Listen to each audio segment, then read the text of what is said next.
نو بیا پاریس اتلسم د ستالینګار نومیږي. دلته د اوبو ډنډ ته جوړ کړی دی او بازۍ لپاره هم جوړ کړی ده. خلک پکې لامبي. دلته د تورست او هغه هم راځي داسې چکر ته. ځکه ډېر خلک دلته هغه کېږي، راځي دلته قرار ناستي ده، مازدیګري کې یا غرمه کې ټول دلته راټولېږي. بیا ډېره ښه ساحه ده، خصوصا د شنبې یکشنبې په ورځ باندې بیا دلته خلک ډېر کېني.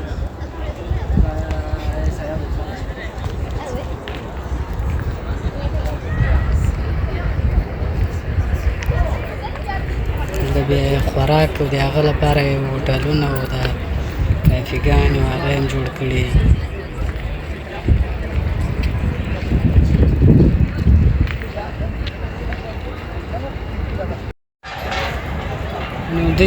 نو دجې ته هم د نړۍ نه ګوټ ګوټ خلک راځي، جرمني او سویس او دا ټولو ځایونه دلته هم خلک راځي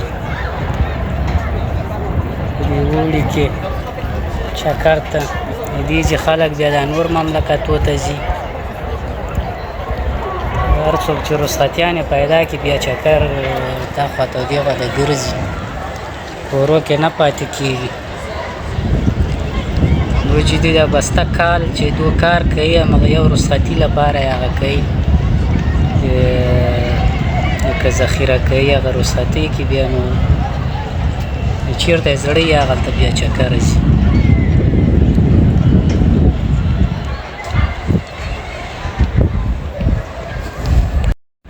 او په فرانسه کې چې دی بیا فرانسه کې دغه خلک دغه لوبه ډېرې کوي ساتیري لپاره.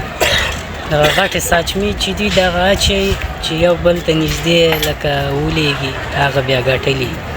دغه لوبې دغه خلک ډېر کوي چې د بېکاره وخت وي بیا دا لوبې وکوي. خپل انډیوالانو دوستانو هغه سره بیا راټولېږي داسې پارک او هغه ته دغه لوبې او هغه کوي.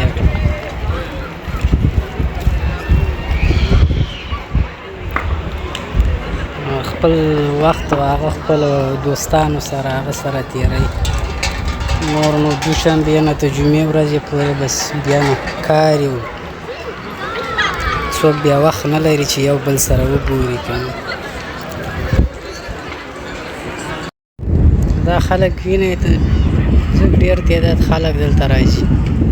دا کښتیګانې وینئ، کښتیګانې دا ټولې ترېنه ډکې دي خلکو نه. دا بغلې کماله خلک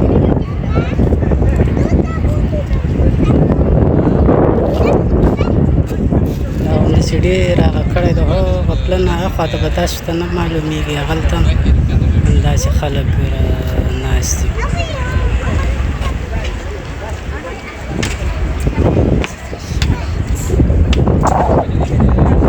خلک ځکه ډېر راځي دې ساحو ته، ځکه د اوبو بغله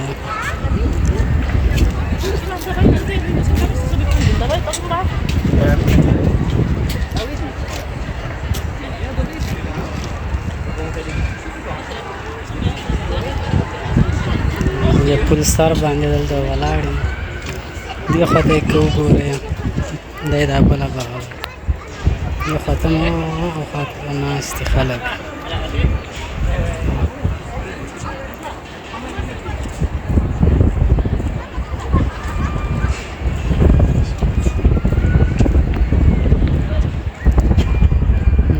دا ډېر خلک د داسې ځایو ته راځي.